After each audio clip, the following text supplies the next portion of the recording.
Good afternoon, and welcome to the third webinar in the Leading for School Improvement free webinar series. Our topic for today is utilizing EL-centered SMART goals and aligned action plans to drive school improvement.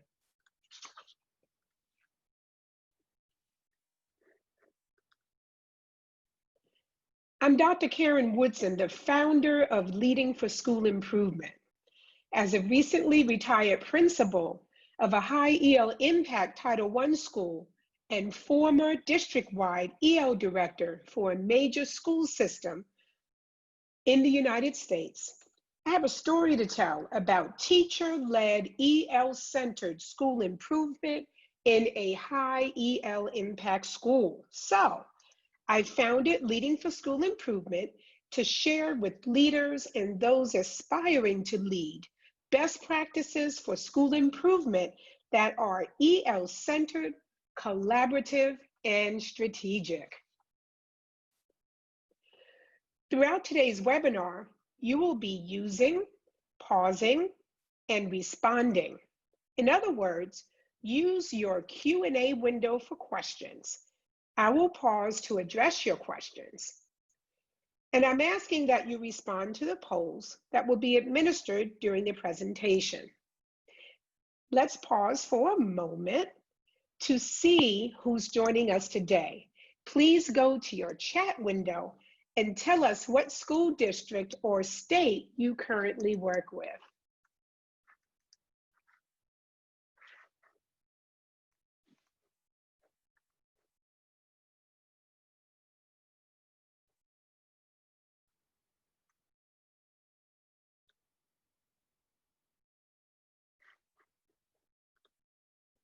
And we're waiting for attendees to reply with the school district or the state or location that you are representing.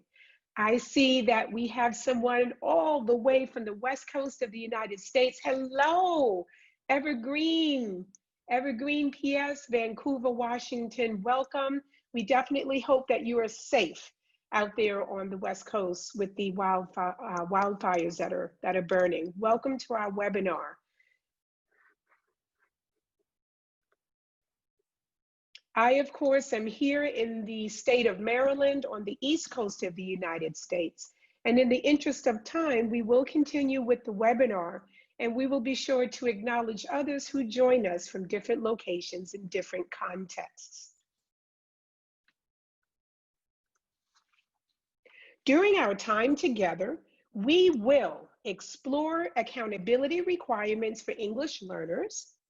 We will understand how to set and monitor SMART goals in English language proficiency and initiate an action plan aligned to the EL-centered SMART goal. Leading for School Improvement has developed a leadership recipe to establish a teacher-led improvement journey. Each ingredient in this recipe is shown here in the continuous improvement cycle of Plan, Do, Study, Act. You may be familiar with other continuous improvement cycles such as Act, Assess, Adjust, but for this recipe, I will be using Plan, Do, Study, Act. The first ingredient in this leadership recipe is PLCs, Professional Learning Communities, which is shown across the continuous improvement cycle. Professional learning communities are incredibly important in an EL-centered teacher-led improvement journey because they do provide the structure that we need for deep collaboration with an eye towards school improvement. The second recipe in this teacher-led school improvement journey would be SMART goals and action plans. The idea of being able to establish SMART goals in literacy, math, and language and aligned action plans are absolutely critical to strategically improving outcomes for children. SMART goals and action plans, just like PLCs, are shown across the continuous improvement cycle of plan, do, study, and act. The heart of this leadership recipe is the equitable ELD model. You're attending this webinar because you are obviously leading or aspiring to lead in a school that has a high EL population.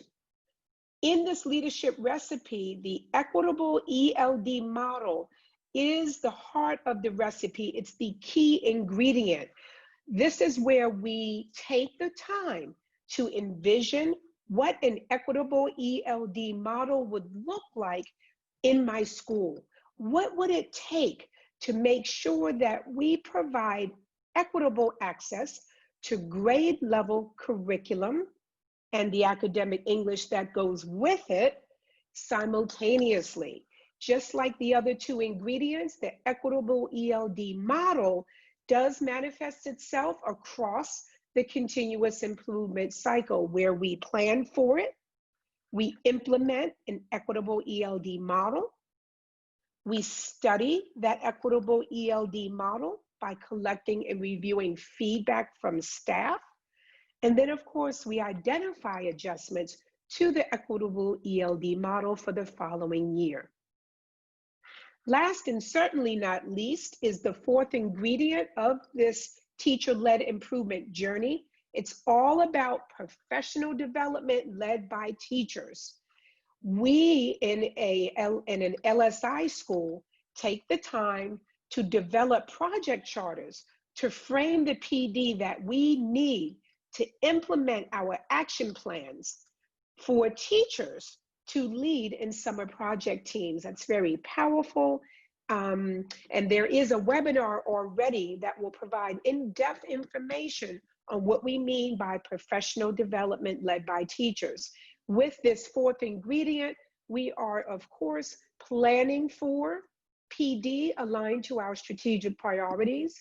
We're going to use teacher-led summer project teams to develop that PD that's in the do phase.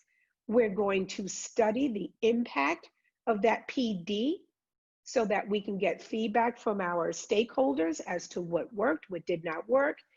And of course, we finish in the act phase by identifying additional PD priorities that are needed to achieve our SMART goals and implement our action plans.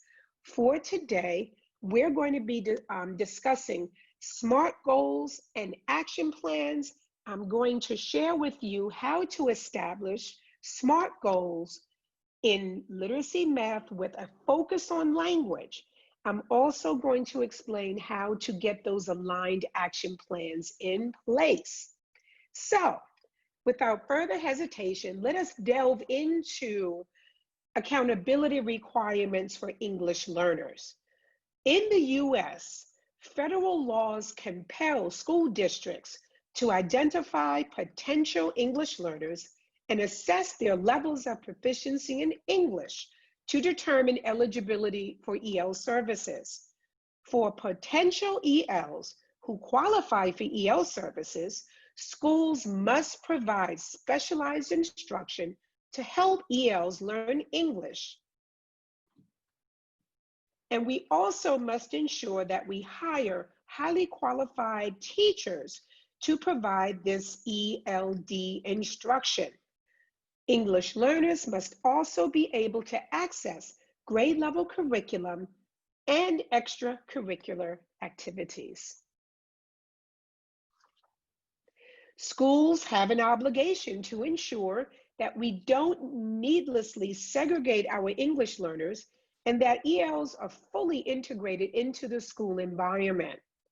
Additionally, we must screen ELs for special education services in their dominant language, avoiding the often used practice of waiting for ELs to achieve more proficiency in English before screening them for a suspected disability. Schools are also legally required to meet the language needs of students whose parents have refused EL services. We must also monitor the progress ELs make toward proficiency in English and monitor the progress of students who exited the ESOL program within the past 2 years. Schools and districts are held accountable for evaluating the effectiveness of their EL programs. Schools and districts are also legally required to communicate with families in the language that they best understand. These accountability requirements, as well as the ones shared on the previous slides, are federally mandated in the US. For a more detailed summary, download the Dear Colleague letter jointly authored by the Civil Rights Division of the US Department of Justice and the Office of Civil Rights in the US Department of Education. The accountability requirements for ELs are encompassed by the 2015 Every Student Succeeds Act, known as ESSA. ESSA compels states to develop accountability systems to ensure that all students succeed academically and achieve college and career readiness standards. For the first time, schools, in addition to districts, are held accountable for ensuring that English learners make sufficient progress in English language proficiency. This slide shows how the state of Maryland complies with ESSA.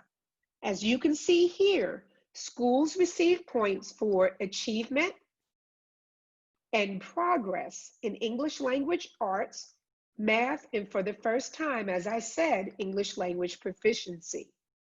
Of particular note is the fact that ELs must develop proficiency in the academic English needed to demonstrate what they know in grade level English reading language arts and math, as well as social studies and science. The only way to achieve this is to ensure that EL teachers are in deep and sustained collaboration with general education teachers. Of course, if you are in states other than Maryland, your accountability system may look a little different from the one shown here. However, the indicators are federally mandated. I'm also certain that regardless of which state you're in, you also have an English language proficiency requirement in this accountability system because it is federally mandated. So, how do we measure progress towards proficiency in English for ELs? In the state of Maryland, we use the WIDA Access for ELLs 2.0 English Language Proficiency Assessment to determine English language proficiency levels, which range from a 1.0 to a 6.0. Depending on the ELP level of the student when he first enters, the student must make a certain amount of growth to be deemed as meeting his or her growth target in English language proficiency from year to year. In Maryland, students must receive an overall English language proficiency level of 4.5 on a scale of 6.0 to exit the ESOL program or the EL program. So let us suppose that I am a student, I just started last year, I tested at a 1.5, my proficiency in English was 1.5. That puts me in this first band. This means that by year 2, I am expected to grow my proficiency by a full 1.0. That means my proficiency in English needs to be greater than or equal to a 2.0 in order for me to get credit for meeting my growth to target in English language proficiency. You will notice as you study this chart that every year a student has to make a certain amount of growth in order to be deemed as having met that particular growth target. So in my third year, I would have to grow by at least 0.9, or my overall English language proficiency level must be greater than or equal to 2.9 in order for me to get credit that I have met my growth to target requirement. When you look at the chart and you go down the proficiency levels that were initially captured for the student when he or she first became an EL eligible, you'll notice that the lower levels have sort of a higher growth potential. So if you fall into the 1.0 band, you're expected to grow by 1.0 in that first year. If you fall into the 2.0 to 2.9 band, note that your growth in that second year is a little bit less. If you fall into the 3.0 to 3.9 band, your growth is still a bit less. And if you test higher, your growth is less still. Why is that? It is because we know that this model is taking into account the research that indicates that students with a lower level of English language proficiency move faster through the English language proficiency levels, while students with a higher level of English language proficiency move more slowly. So let's take a poll and get an idea of where we are with our English learner programs. I'm going to launch this poll and ask that every participant take the anonymous poll and submit it when you're done. Question 1 is asking you, does your school have a vision for your EL program? Yes, no. Question 2, is there a clear understanding of the role of the ESOL teacher at your school? Yes or no?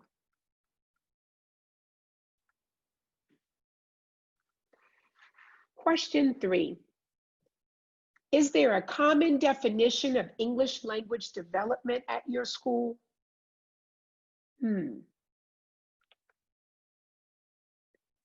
Question 4, how would you describe the collaboration between ESOL teachers and general educators? This one is a multiple choice. So do we enjoy a strong collaborative relationship? We are perhaps just beginning to collaborate, or we do not collaborate. So we're asking all participants to the anonymous poll. I'm going to close it in a couple of more seconds so that we can see the results.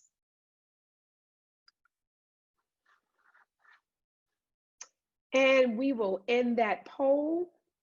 I'm going to share the results. So, does your school have a vision for your ESOL program? 100% of us say that we do not. And you're going to see why that's so incredibly important in an EL-centered school improvement journey. Question 2, is there a clear understanding about the role of the ESOL teacher at your school? Once again, 100% of us say there is not a clear understanding, and we definitely will need to fix that. Question 3, is there a common definition of English language development, or ELD, at your school? Again, 100% of us say no. That too is going to be a challenge. Question 4, how would you describe the collaboration between ESOL teachers and general educators? 67% of us, two out of three, about 67%, indicate we're just beginning to collaborate. And we do have 33% of us where we're not collaborating at all. We definitely need to fix this in a high EL impact school if we are trying to lead for school improvement. We'll address this issue moving forward. Thank you for sharing.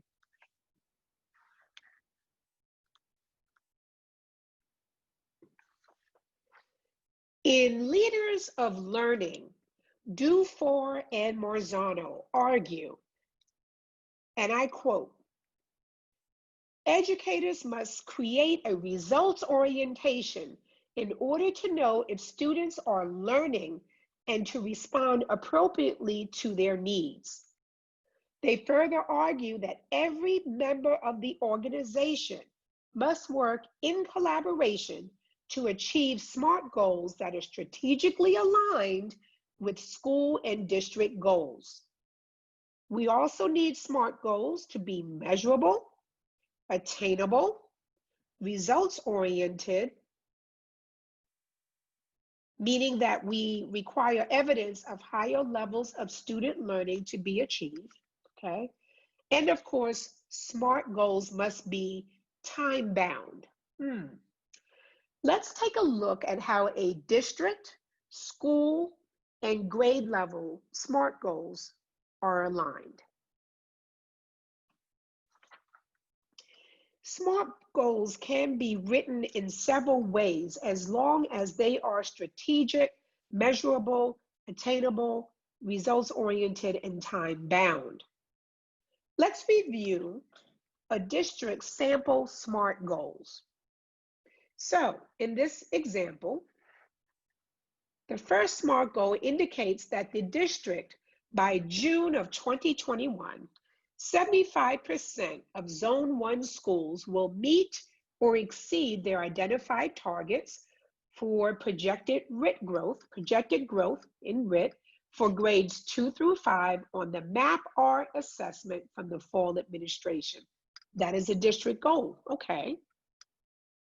The second goal of the district is that 75% of the schools in Zone 1 will meet or exceed their identified targets to increase the number of students scoring at levels 4 and 5 on the MCAP ELA. MCAP is Maryland's high stakes assessment used to determine college and career readiness. MCAP ELA is our English language arts high stakes assessment.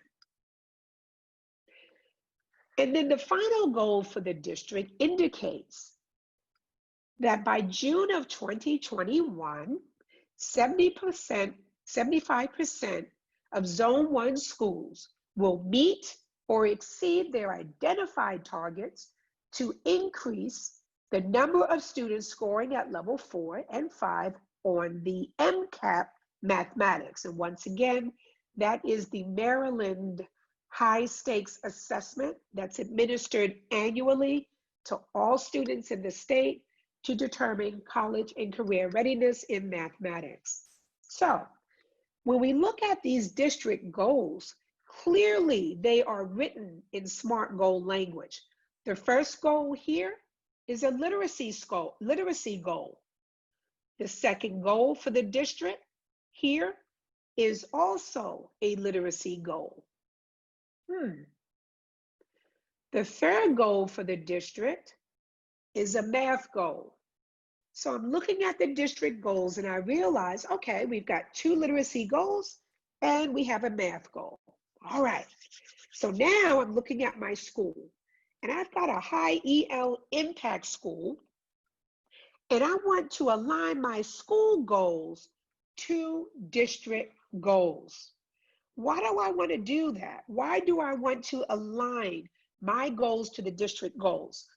Because we're in the school improvement business. If we are to improve outcomes for students, my goals need to align to the district goals so that we can move the needle. So let us examine how our high EL impact school is aligned to the district goals. So here's my school's first goal, which states, on the May 2020 administration of the MCAP ELA, students meeting or exceeding expectations will increase by 3%. It's a SMART goal. I can see that my school goal is clearly aligned to the district's goal. I'm going to meet my target. That's a good thing, all right? So my goal aligns to the district goals in literacy.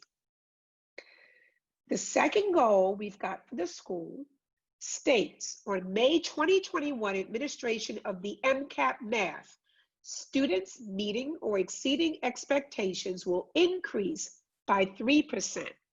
Hey, so far so good. My school math goal is aligned to the district's math goal. We're good to go. I have a goal in literacy. I have a goal in math, but over here to the right, I'm a high EL impact school. I must have a goal in English language proficiency, and I have to be savvy enough to see it. You will clearly see that the district does not have a SMART goal in English language proficiency.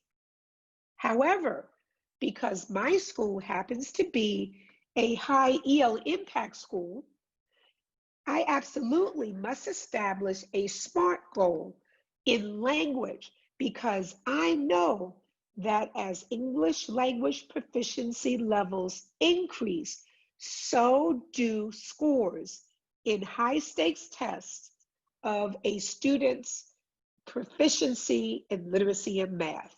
They are completely and positively correlated. Why is that? Because the more English you have, the greater ability you have to demonstrate what you know on these high stakes tests, which are also delivered in English. Think about it just for a second. Think about it. We know that to achieve academically in any subject, English learners must not only learn the concept, skills, and strategic thinking required to demonstrate mastery of the subject, but also the academic language needed to express the concept, skills, and strategic thinking in a language that they're learning. Remember, it's double the work to learn language and content at the same time. Think about it. If you are not fluent in a second language yourself, imagine learning math and the second language at the same time. Just think about that for a second. Imagine knowing the math, but lacking the ability to express what you know because you are not yet proficient in that second language. Think about that.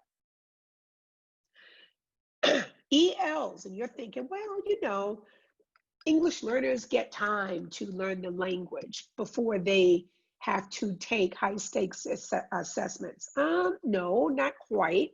In fact, ELs are only exempt from high stakes content area tests in their first year of enrollment in a U.S. school. They get 1 year.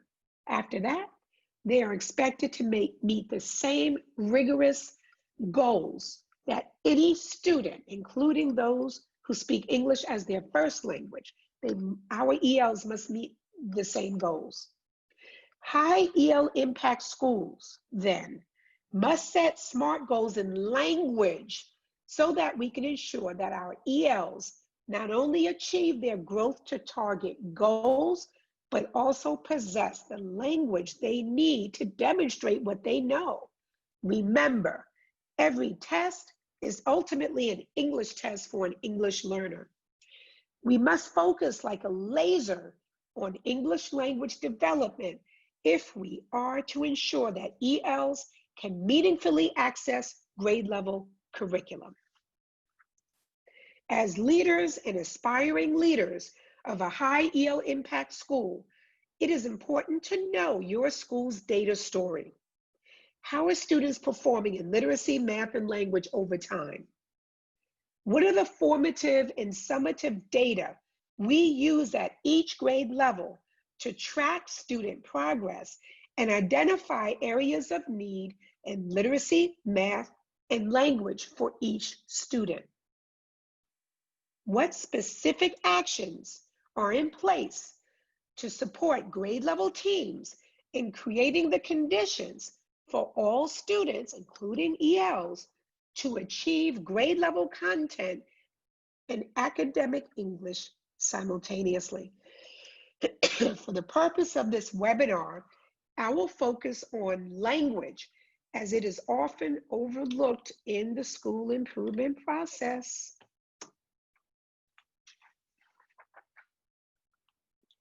When we say language or language data, we are specifically referring to high-stakes English language proficiency data required to meet federal accountability requirements for English learners to progress towards proficiency in English. In the US, there are at least 2 consortia that I know of that publish these kinds of high-stakes tests. The WIDA Assessing Comprehension and Communication in English State to State for English Learners Test, oh, that's a mouthful, known as the WIDA Access for ELLs 2.0 test, is used in the state of Maryland, my home state, and 39 other states in the US.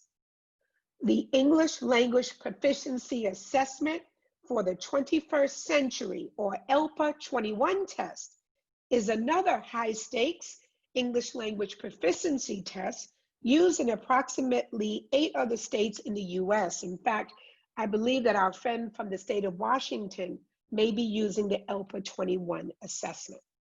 Now, it's important to know that these high-stakes English language proficiency tests measure the performance of ELs as they learn the academic English they need to demonstrate college and career readiness. For the purpose of this presentation, I will be using Access for ELLs 2.0 data. Let me give you a moment to study the data that you see before you.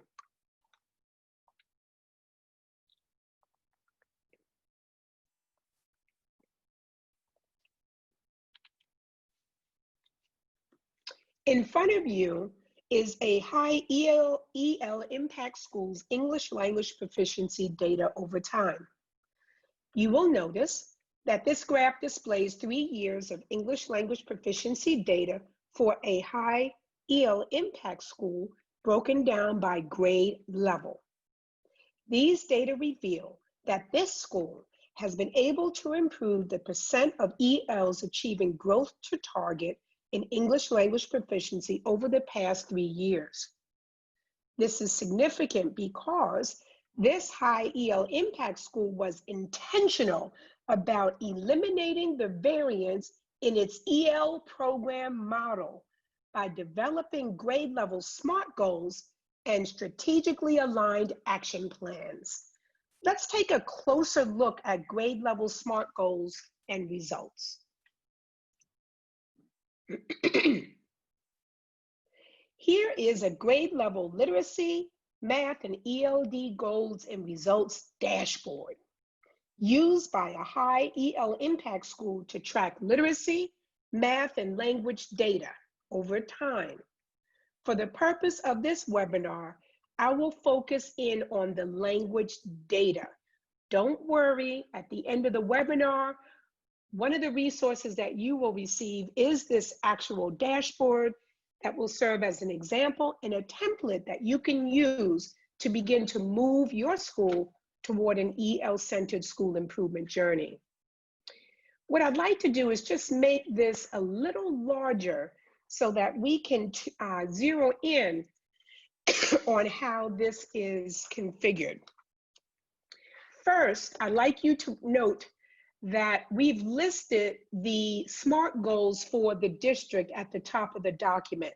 That's super important because we want to make sure that we align what we are doing in the schoolhouse to what the district is also requiring. Below that, you will see the school SMART goals in literacy, math, and language. By having a SMART goal in literacy, the school is aligning its SMART goal to what the district's requires. Also, the SMART goal in math shows that we are aligned to what the district requires. In both cases, the SMART goal in ELA, English Language Arts, and the SMART goal in math indicates that we expect our students to grow. The percent of students who meet or exceed college and career readiness, as indicated on these high stakes assessments, will increase by 3%. That's our SMART goal. And then for the purpose of this webinar, we want to zero in on the language goal. You know why. You can already guess why we want to zero in, because most schools don't have them, because most schools don't recognize that they need to have them, particularly when you are a high EL impact school. Let us take a look at that literacy language goal. And what I'm going to do is walk you through the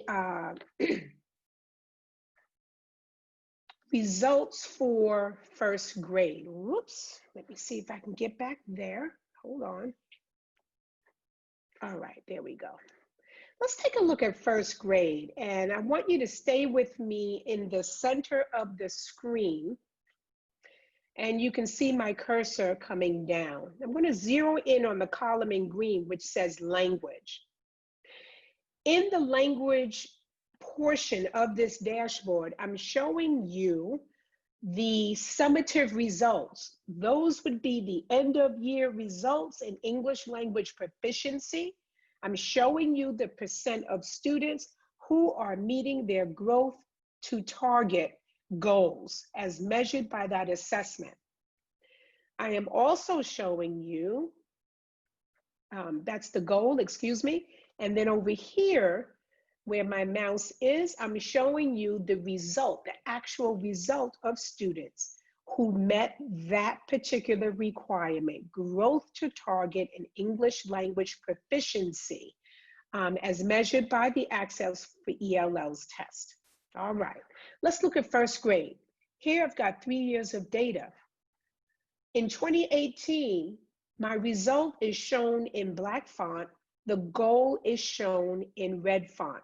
So in 2018, we had a goal that 64% of our first graders would meet their growth to target in English language proficiency. The result was that 57% got it. I just shaded it in red just to show we missed the goal. So we took the 57% that did meet its growth target.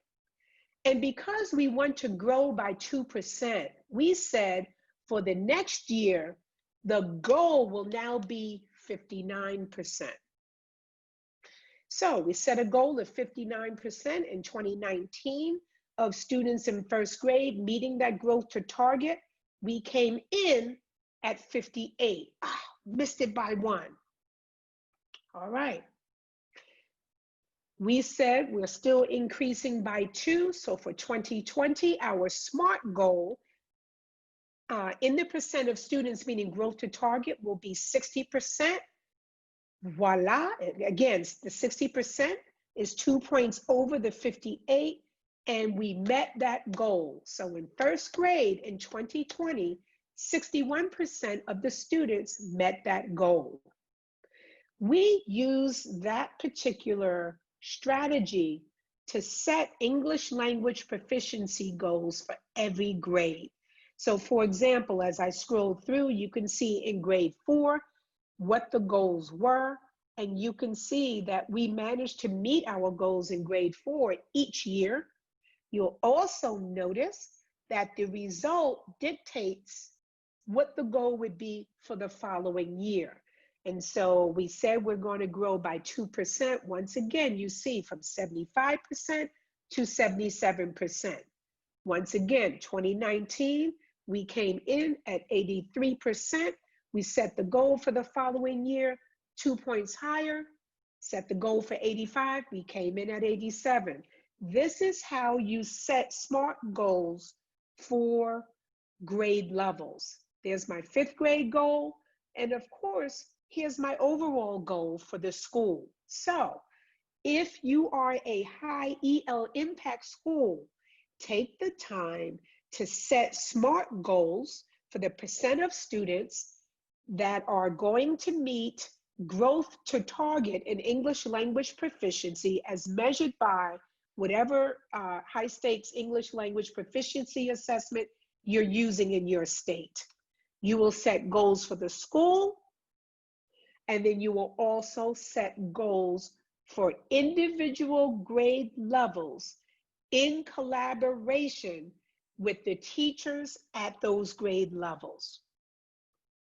So that is something that we want to do when we are beginning to move strategically to improve outcomes for students when our focus is on an EL-centered school improvement journey. Let's continue. The next level. So we've got school. We talked about grade level goals.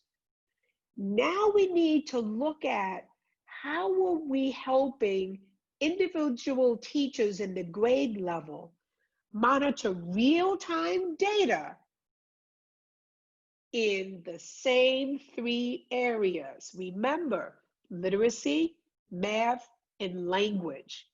We have to figure out, now that we've set the goals, we have to figure out what is the leading data, what formative data are we going to use along the way to determine if indeed students are going to be meeting those goals. So let's take a look at this sample template that can be used to help teachers monitor how students are progressing toward achieving the goals in literacy, language, and math. So here's the template. ESOL teacher A, let's pretend this is 2nd grade. It's a 2nd grade template, sure. ESOL teacher A has all of her ESOL students there. ESOL teacher B has all of the ESOL students for 2nd grade there. High EL impact school, I can have 150 ESOL students in 2nd grade. So let's say ESOL teacher A, she has a number of students there. ESOL teacher B, she's serving a number of students. And both ESOL teachers then, for all of the students, collect data to try to get at how students are progressing toward English language proficiency. When you look at this, you will see that we're using SLO scores, which do not really align to the rigor of the access for ELLs, but we had to use the data that we had at this time. It is English language proficiency data, and so we used it, but we used it with caution because we realized that the district's SLO assessment for English language proficiency did not quite align to the level of rigor that the state mandated assessment has, but we used the data. Then we decided we would look at the change. Okay, so we're looking at growth using that weaker SLO data point, but again, without the complete alignment to the summative English language proficiency assessment. We really couldn't trust it too much. So what we did was we began as a professional learning community to take student writing samples, spontaneous writing samples that students would use.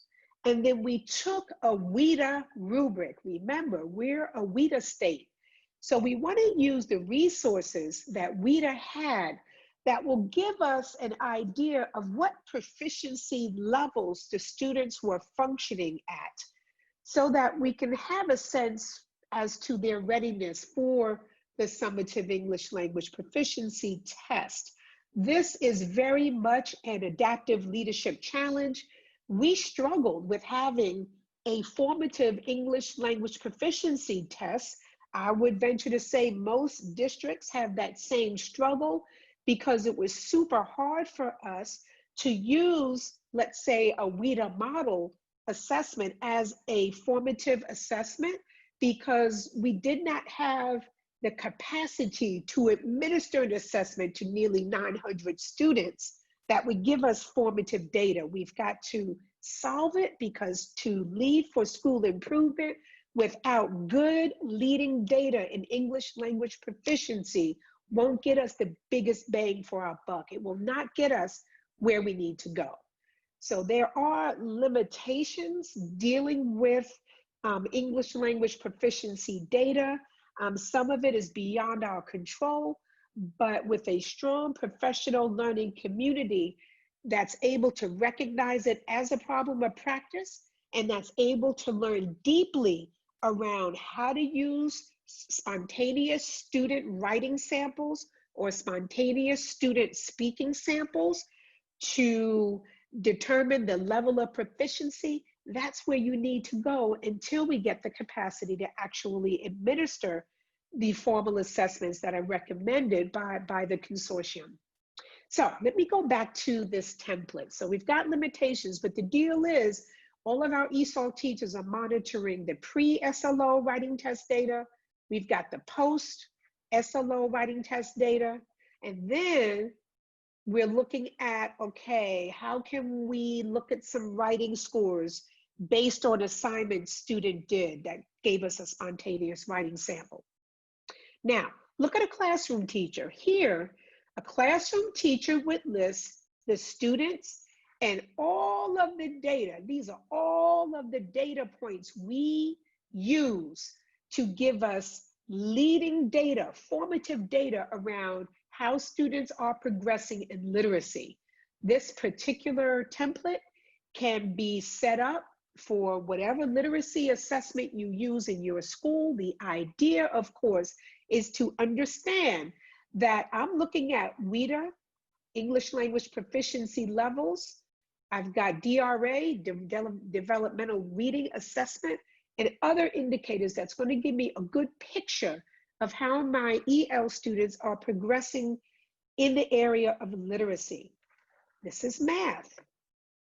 Here, again, the classroom teacher, the general educator would have leading math data collected, and you can configure this particular template to match whatever way your district requires leading data to be entered. You can configure it any way you like. Now, here's what's new though. Guess what? Our classroom teacher for his or her students also has to pay attention to how the English learners are doing. In Maryland, we use ESOL a lot, English for speakers of other languages. But you will notice the classroom teacher is looking at literacy, math, and language. Sound familiar? It's the alignment issue. Alignment, we are leading for school improvement around the areas of literacy, mathematics, language. The classroom teacher, therefore, or the general educator, has to be attuned to understanding what the English language proficiency data mean. Of course, the ESOL teachers, being a member of that grade level professional learning community, works in making sure that each teacher has the leading English language proficiency data specifically for his or her students, and understands or supports the classroom teacher in using that data and making sense out of the data. So for this template, if you have, let's say, 9 teachers, guess what? Each teacher is going to have 3 separate worksheets, one for literacy, one for math, and one for ESOL. And you would add additional tabs as needed. So again, the idea of being able to use a teacher level monitoring tool definitely promotes a shared responsibility for monitoring literacy, math, and language performance before it's too late. If indeed we are monitoring along the way, we have an opportunity to respond as a grade level professional learning community when students show us that they are not yet proficient in a particular standard, whatever it is, we've got the ability to respond. I'm curious. Where is your school with using language data to address school improvement goals? Let me launch one more anonymous poll. And I'm going to ask you to share.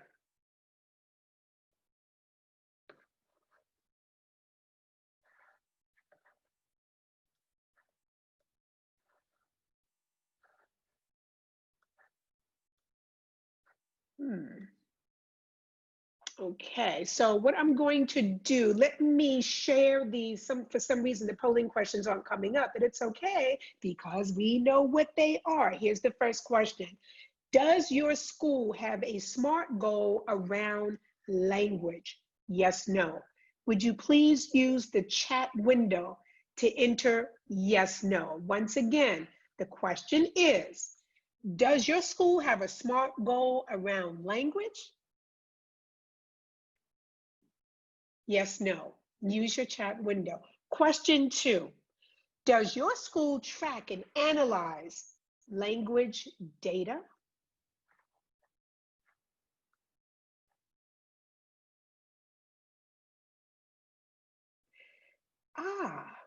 And third question, do general educators understand and track language data for their own students? A miracle has happened. I've found the poll. Here it comes. Please go to your screen and answer the 3 questions anonymously. Thank you for your patience, everyone. Once again, question 1, does your school have a SMART goal around language? Yes, no.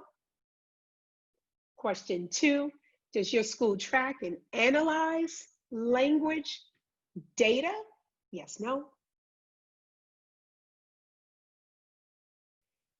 And question 3, do general education teachers understand and track data for their own students? You're breaking my heart. Oh my goodness. Okay, heart is broken. Number 1, does your school have a SMART goal around language? 100% say no. Number 2, does your school track and analyze language data? 100% say no. Question 3, do general education teachers understand and track language data for their own students? 100% of us say no. I ask you, how on earth do we expect to share outcomes for students when we are not doing these very basic elements of school improvement? We have to and will do better. That's why Leading for School Improvement is here.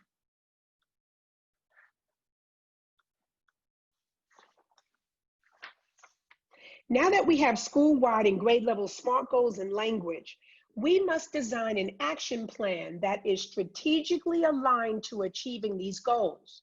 The action plan for language must be aligned to support the school's design of its equitable school-wide ELD model. Let's take a look on the screen at the header of this particular page of an action plan. This is also a template that you will receive after the webinar that you may use and adjust as needed. So in this particular action plan, which is for a grade level or a department in a school, we would ask the grade level to enter the name, first grade, second grade, math, music, PE, whatever the grade level or department name is, okay? Then we will ask the grade level to state the mid-year and end-year goals in literacy, language, and math. I believe you already know why. It is because of strategic alignment to the school's overall school improvement goals, which in turn are aligned to the district's overall school improvement areas. So we list the SMART goals here on this action plan to keep them fresh. For the purpose of this illustration, I'm listing only the language goals so we can focus in. I find it also helpful to list the strategic priority areas for our school improvement plan here. and to remind staff of the strategic priority areas. So those are always included there. And in terms of having interim or formative leading data, what are the performance measures that we use to give us information as to how students are progressing? And so we list them there to keep them in the mind of our teachers at all times.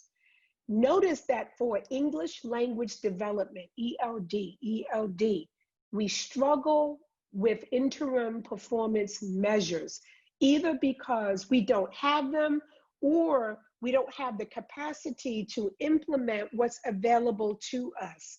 So being able to have leading data that tells us how our English language learners are proceeding toward proficiency in English is an adaptive leadership challenge of its own. Let's take a little look at what an action plan looks like when it is aligned to a SMART goal in language. So the action plan template lists a specific action and a timeline. It will list who's responsible. It's going to list the resources we need, evidence of implementation, monitoring the results, and next steps. These aspects of an action plan can also be seen within a continuous improvement cycle. So I added the plan do phase here for action and timeline, persons responsible, resources needed. That's going to help us with the plan do phase. The study phase, that's all about what evidence shows that we're implementing the action, the monitoring the results. That's my study phase in the continuous improvement cycle. And then of course, there's an act phase where we denote next steps. So an action plan to align to SMART goals in language has to focus on the design of the school's equitable ELD model. We have to have an action plan that's strategically aligned to that language SMART goal. And again, it has to be aligned to what it takes for your school to implement its equitable school-wide ELD model. So in the first action, in a high EL impact school, we must collaborate and co-plan to create what we are calling collaboration stations and ELD stations to provide differentiated content-based English language development instructions for ELs in reading English language arts and social studies in accordance with the LSI equitable school-wide ELD model. I know it's a lot, but it's really not, because this particular action speaks to a common denominator in all high EL impact schools, and that is the requirement for deep and sustained collaboration between EL teachers and general educators. Whatever your school designs to create an equitable ELD model will be based on your particular school. But at LSI, the sample that we use to show what an equitable school-wide ELD model is called station rotation. So this SMART goal speaks to making sure that we collaborate and co-plan to create particular stations in our equitable ELD model that's going to make sure that our ELs get what they need to learn that grade level English and academic content at the same time. Who's responsible? Everybody. It's a shared responsibility. We also have non-classroom based reading resource staff responsible as well. What resources do you need? Now, when you get this template at the conclusion of this webinar, I have embedded for you critical resources that will get you to begin thinking about how to envision what collaboration will look like in your school, critical books that will get you to think about how co-teaching, co-instruction, co-assessment, co-reflection, how that works as it relates to creating a school-wide equitable ELD model. All of these links, wow, you're going to receive a wealth of resources that will help you begin to figure out what an equitable ELD model might mean for you. But because this example was written when the school already developed its equitable ELD model, the action speaks to making sure that we have that collaboration and co-planning in place to make the model happen. Evidence of implementation, we use walkthrough data. We use informal observations and walkthrough data. We have electronic forms that schools can use. We're looking for differentiated assignments, tasks, and activities. I'm looking for completed station rotation templates. We're very specific as to what evidence of implementation looks like for this particular action. For monitoring, our teacher leaders work in partnership with admin to conduct informal observations by zone. I learned that from a former principal colleague, where we would go out and kind of blanket a whole geographical area of a school to collect good information about what's happening instructionally in that area. This is what we mean by zone. Teacher leaders and admin can conduct learning walks on a bi-monthly basis. Teachers and admin engage in a cycle of coaching conversations with teachers to improve practice. So there is a strong monitoring component within an action plan that is aligned to a SMART goal, because the school has developed or is planning to develop an equitable school-wide ELD model.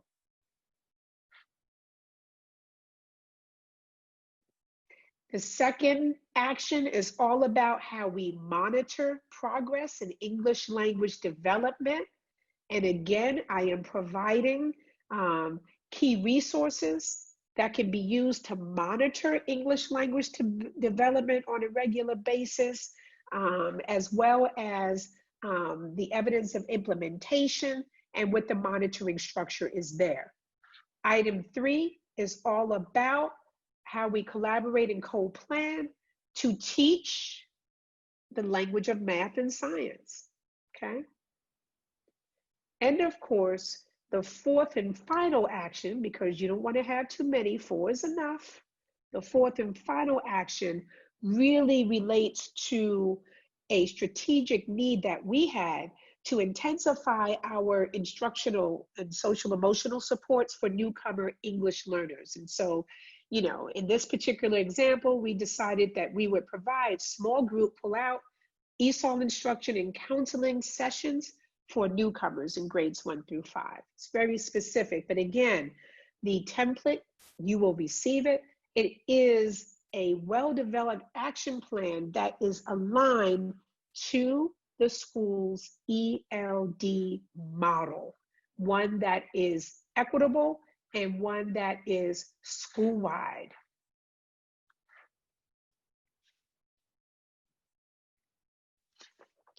As leaders, we must remember to avoid random acts of improvement. Allow me to elaborate. In a webinar on envisioning an equitable school-wide ELD model, I discussed what happens when leaders in high EL impact schools don't take the time to envision how their EL model creates equitable school-wide conditions for all students to learn grade level content and academic English simultaneously. This results in individual ESOL teachers making independent decisions about the curriculum, the ELD model, in the amount of time to provide for ELD instruction. We're all over the place. We mean well, but our goals, our actions are all headed in different directions. The impact of the failure to envision an equitable school-wide ELD model is shown in the first arrow, which reveals a significant level of variance that impedes school improvement efforts because each EL teacher is doing something different, most likely in isolation. Does that sound familiar? Taking the time to envision an equitable ELD model, setting SMART goals in language, and establishing strategically aligned action plans will significantly reduce variance and align our arrows in support of the goals we set for student achievement as they progress along the trajectory to college and career readiness. Next up in the LSI webinar series, I'm going to be focusing on the very first ingredient in this leadership recipe, which is all about professional learning communities. I want to thank you for attending this webinar. You can find me on Twitter. You can find me on Facebook and YouTube as shown here. I am noticing a little bit of, let's see, I do see some feedback in chats. And so I am definitely going to get to the questions if you bear with me. But anyway, you can find me on Twitter, Facebook, YouTube as shown here. Also, you will receive via email a recorded copy of this webinar, a copy of the slides.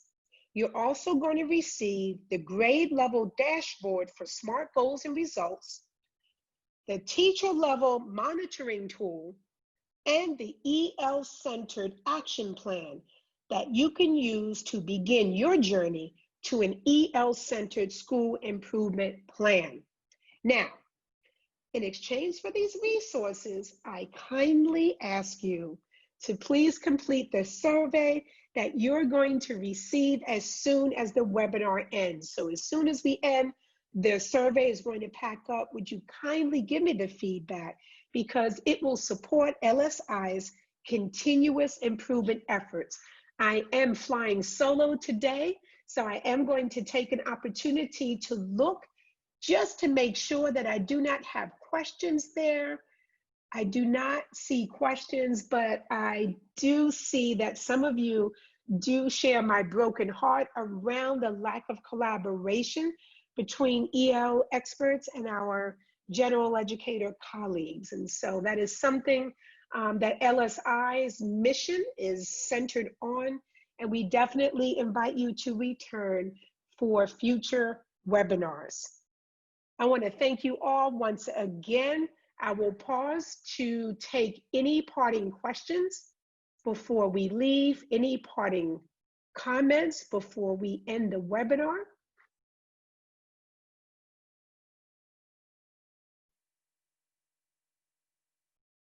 And as I'm waiting for additional questions or comments, I do want to remind you that Leading for School Improvement has a whole website that will explain to you in detail what it takes to create an equitable ELD model. So definitely you want to take a look at that. I do not see any questions. I do see a thank you from our colleague on the West Coast. Greetings, salutations to you. Once again, thank you everyone, and stay safe.